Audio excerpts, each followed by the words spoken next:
host is happy to have you listening to the show. He will have a new episode twice a month on Saturdays. There may be bonus shows if the news warrants for it. Thank you for listening to him talk about what he believes to particularly important issues facing America today. He will spend most of his time talking about topics that have at first blush have nothing to do with today's news. However, he hopes you agree where the topics are important to each day.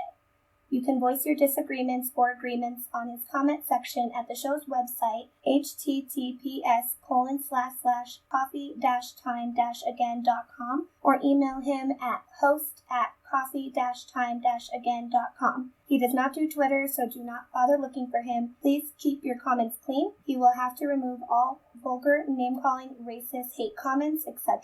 You can disagree with him without being disagreeable. He has his cup, get yours. Here we go into the show.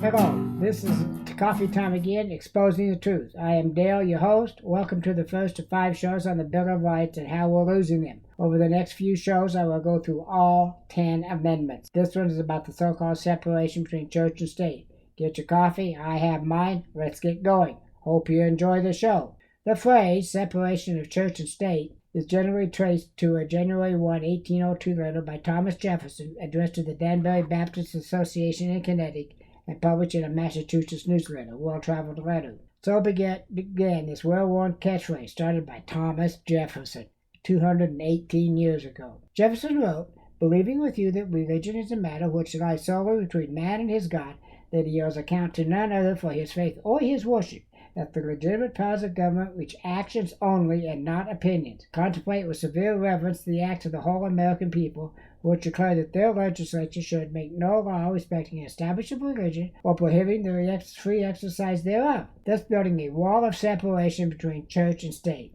Adhering to this expression of the supreme will of the nation on behalf of the rights of conscience, I shall see with sincere satisfaction the progress of these settlements which tend to restore to man all his natural rights, convinced he has no natural right in opposition to his social duties." President Jefferson was not talking about keeping the church out of the state, but keeping the state out of the church, in my humble opinion, and that's all I want to say about it. As I read this, we'll get more into it. In 1940, interested members of various Protestant, Catholic, and Jewish faiths formed an association named the Champaign Council on Religious Education. This association obtained permission from the Champaign Board of Education to offer voluntary religious education classes for public school students from grades 4 to 9. These weekly 35 and 45-minute classes were led by clergy and lay members in association in public school classrooms during school hours. This is the first stage of failure of God in school. Of course, there would be someone who claimed their child was being hurt in some way by this voluntary class during school hours. The mother who brought the case did. Column, no first name given, an atheist, objected to the religious classes, stating that her son James was ostracized for not attending them. After complaints to school officials to stop offering these classes went unheeded, McCollum sued the school board in July of 1945, stating that the religious instruction in public schools violated the establishment clause of the First Amendment, the principle of separation of church and state.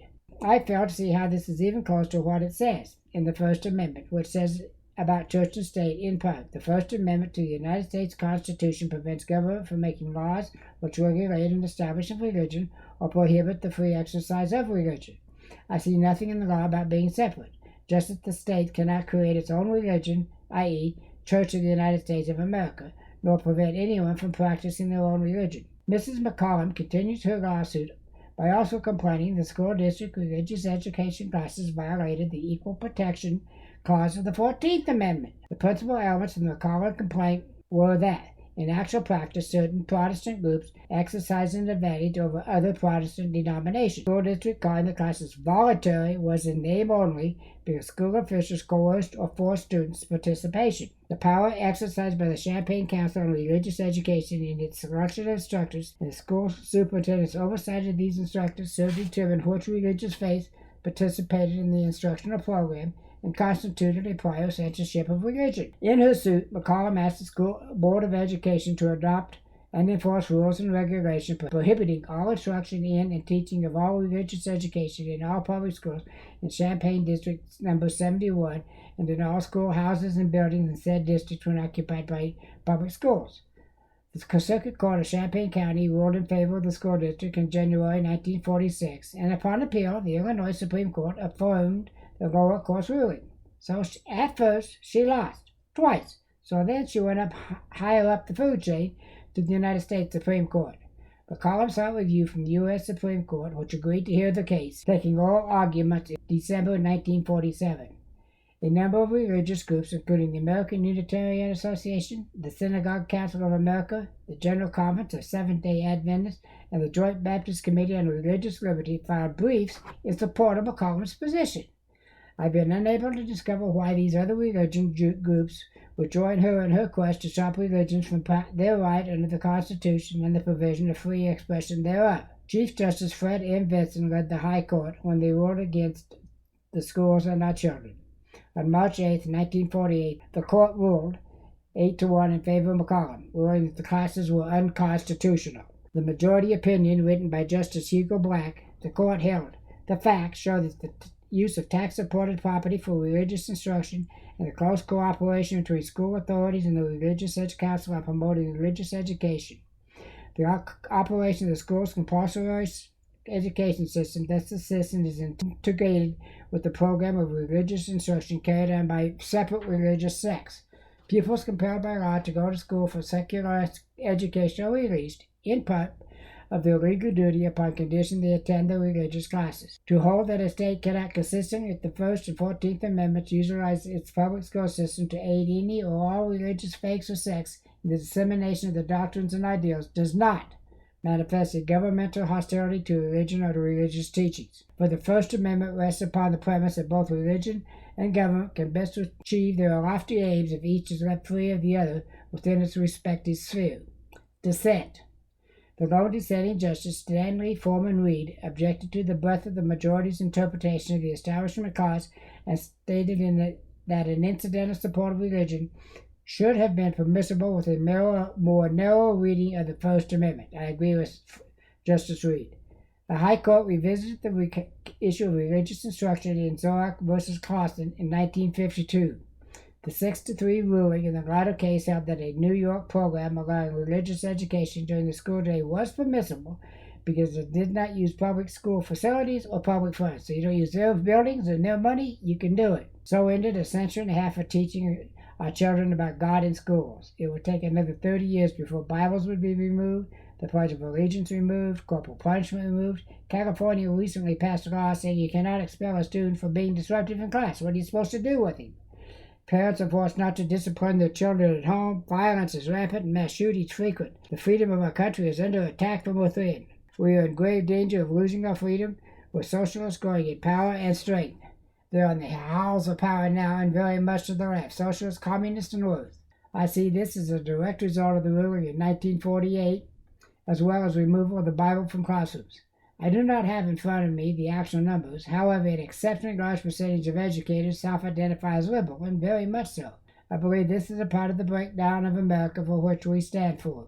I found something in the Britannica.com I think is important that I revisit. I've used it before, I use it again, but for now I'm going to use it. The philosophy of the classroom in one generation will be the philosophy of the government in the next, and look what's happened over the last 2 generations. The right needs to stand up and bring this country back from the brink. Most of our founding fathers were reading by age 3 and 4, being taught by their parents from the Bible. Don't get it wrong. We are a Christian nation. We need to keep the First Amendment intact and not have a Church of the United States of America. However, we need to bring spirituality back into schools, homes, and streets. We need to have our children reading the Bible daily, teaching what it is to be an American citizen, bring our borders under control, letting only the best in, help them to become Americans, let them learn our language. Laws. It's okay to honor their home countries to some extent. However, remember, they left for a reason. They came to America for a reason. The left has indoctrinated our children from a young age. Now, even in grade school, talking about alternative lifestyles and different genders. Well, I hate to break it down to you 64 genders advocates. There are only 2, male and female, and there ain't going to get no more. You can get a lot of identities, but you can't get any different genders. You can say you want things when you're really male or female. That's just it's just laws of physics. Read your Bible. That would help too. I believe that a lot of our issues is that we do not communicate with each other, and I mean effective communication skills. Hard-working individuals built America. The left believes that we can be all things to all people, giving free everything, forgetting that as Prime Minister Margaret Thatcher of the United Kingdom once said, at some point you run out of other people's money. I have been told there's a difference between democratic socialism and Marxist socialism. Well, I have a major problem with that one. They attempted democratic socialism in Venezuela, and take a close look at what's happening there. I am told there are several countries in Europe that are trying democratic socialism. However, from what I am seeing, they are going in the same direction as Venezuela, Cuba, Germany in the 1930s, and now in the USSR. I could go on with a long list of failed countries that tried one or both types of socialism, if indeed there are two types. I found a quote by Vladimir Lenin I think is appropriate too. The goal of socialism is communism, which says a lot about what's happened around the world in the last 110 years or so. The left has taken over, and we will have a second civil war, which will make the first one look like a football game. The country will break apart into fiefdoms and warlords. California, no big loss there, and Texas will become separate countries. Different sections will fight each other. In other words, the greatest country the world has ever known will be lost. I have no clue if we would ever be able to reunite as a country again or not. I've traveled a long way from where I started this podcast on the separation of church and state. However, it is all related. It leads to the death of America. I'm a proud American and proud to be a conservative American. In my opinion, left, Democrat, socialist, communist, with any combination of name means nothing at all, as they're the same thing under a different label. They have a view of America that is distorted and will cause the end of America as we know it today. Just look who's running for president and what he stands for. And I'm talking about Joe Biden, not Donald Trump. Seems to me they cannot just do basic math. We'll see how this country was founded and developed in 1776, not by giving away things to everyone, however, by everyone pulling their share, working and helping each other as needed. There was no welfare. The family, church, and charities helped when it was needed, not the state. We're losing our rights, including the right of freedom of religion. The left is attempting to tell our preachers what they must preach about on Sundays or lose their tax-free status. If we are to have separation of church and state, and I'm not for that, then the left cannot tell our preachers what to talk about. As I said, I'm not for separation of church and state. That does not mean I want a church in the United States of America. What I want is Bibles and prayers in schools, teaching both sides, teaching our children to think, not what to think, but what to think. Give them both sides from the beginning, not just from 1860, all the way back to 0001. Tell the truth about slavery. It's been around since the dawn of time. Yes, there's racism, and it's systemic. And yes, there is slavery in America and the world today. Once we both learn, both sides have parts that need to be fixed, we can fix them if we just learn how to talk about it. This is Dale signing off for another show. Thanks for listening. Hope you liked it. Please leave a comment at my website, https://coffee-time-again.com, or the show's website, https://coffee-time-again.lisbon, that's Lisbon, LIBSYN.com/website, and also consider becoming a patron here. Yes, this link I'm about to give you works. It's weird, but it does work. www.patreon, patreon.com/coffee_time_again?fan_landing=true. Thank you again. Have a good one. See you next show.